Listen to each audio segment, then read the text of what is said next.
Sudah live ya? Halo, halo, halo. Maaf ya. Sebelum masuk ke materinya, mungkin aku harus bertransformasi terlebih dahulu. Wuis. Baik, di sini saya akan menerangkan tentang sebuah artikel yang ditulis oleh Husnul Khotimah yang berjudul Integrasi Teknologi Pendidikan dalam Menganalisis Kesalahan Fonologi pada Pembelajaran Bahasa Indonesia di tingkat sekolah dasar. Seperti yang kita tahu, kita sebagai makhluk sosial perlu yang namanya komunikasi. Sedangkan komunikasi itu harus memperhatikan ilmu yang bernama fonologi. Mungkin yang belum tahu apa itu fonologi. Fonologi adalah bidang fonologi dalam bahasa etimologinya itu berasal dari kata fona yang berarti bunyi dan logos yang berarti ilmu. Jadi fonologi itu adalah ilmu yang mempelajari tentang bunyi. Fonologi itu memiliki dua cabang. Yang pertama fonetik dan yang kedua fonemik. Yang pertama fonetik. Apa itu fonetik? Fonetik adalah ilmu adalah cabang dari bidang fonologi yang mempelajari bunyi tanpa memperhatikan fungsinya. Contohnya seperti penggunaan huruf P dan huruf B yang pelafalannya sama, namun fungsinya juga tetap bisa dipakai. Dan selanjutnya itu fonemik. Fonemik kebalikannya dari fonetik. Fonemik adalah cabang dari ilmu fonologi yang mempelajari bunyi-bunyian, yang mempelajari bunyi dengan memperhatikan fungsinya. Contohnya seperti penggunaan P dan huruf B. Walaupun penyebutannya sama, P dan B itu maknanya bisa berbeda. Contohnya seperti parang dan barang.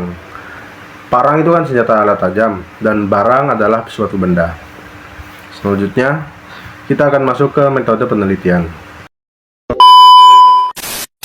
Baik, metode dalam penelitian ini menggunakan metode deskriptif kualitatif yang mengungkapkan suatu keadaan karena pengamatan yang sangat luas.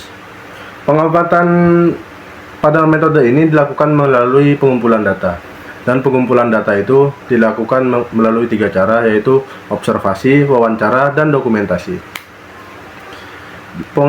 Pengamatan ini dilakukan di SDN 1 Poncogati Bondowoso. Baik, kita langsung lompat ke hasil dari penelitian. Hasil dari penelitian yang dilakukan di SDN 1 Poncogati Bondowoso ini menunjukkan bahwa yang pertama, terjadi kesalahan pelafalan karena perubahan bunyi. Contohnya seperti huruf A yang berubah menjadi huruf E. Contohnya itu ada pada kata gatal menjadi gatel, asap menjadi asap, dekat menjadi deket, dan cepat menjadi cepat. Tidak hanya huruf A menjadi E saja, ada perubahan diftong I menjadi E. Contohnya, itu ada pakai menjadi pakai, baterai menjadi baterai, dan sesuai menjadi sesuai. Lalu berikutnya ada perubahan lagi, itu pada diftong AU menjadi vokal huruf O. Seperti contohnya walau menjadi walau, dan kalau menjadi kalau. Selanjutnya, yang kedua, kesalahan pelafalan karena penghilangan bunyi. Terjadi kehilangan konsonan. Contohnya seperti kata hujan menjadi hujan, kasihan menjadi kasihan, lihat menjadi lihat, sudah menjadi sudah, habis menjadi habis, dan baterai menjadi baterai. Ada pengurangan atau penghilangan konsonan dari vokal-vokal huruf tersebut. Baik, yang ketiga itu kaitan kesalahan fonologi. Para peneliti di sini memberikan karangan bebas siswa yang akan ditulis langsung oleh peserta didik. Dan peneliti menemukan bahwa para siswa melakukan kesalahan pada tulisan yang ada pada karangan bebas siswa tersebut. terjadi kesalahan fonologi, morfologi, sintaksis, dan semantik. Contoh-contoh kesalahan pada penulisan yang dilakukan oleh peserta didik, yaitu seperti pada tabel ini. Di sini kesalahan fonem itu seperti penambahan fonem dan pengurangan fonem terjadi dalam penulisan yang dilakukan oleh peserta didik tersebut. Seperti pakaian, terjadi penambahan fonem huruf Y di dalamnya yang seharusnya pakaian. Lalu Indonesia, terjadi penambahan fonem huruf S yang seharusnya S-nya 1, Indonesia. Lalu YG, terjadi pengurangan fonem ya, disingkat yang seharusnya yang. Selanjutnya ada melestarikan, dan melestarikan itu perubahan fonem yang awalnya huruf A menjadi huruf E.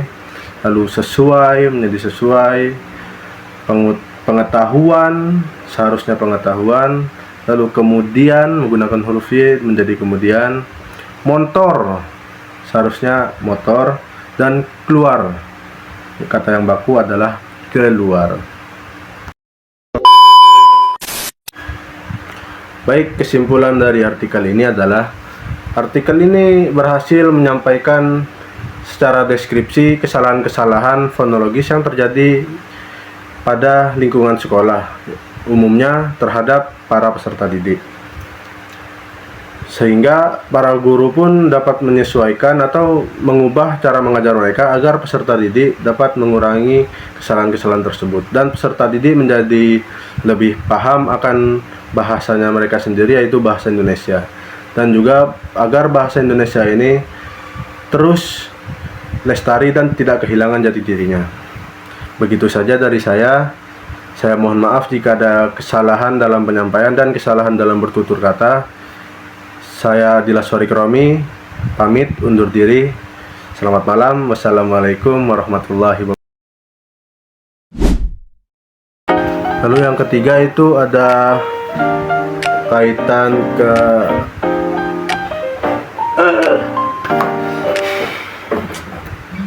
lihatlah dan bukalah mata hatimu.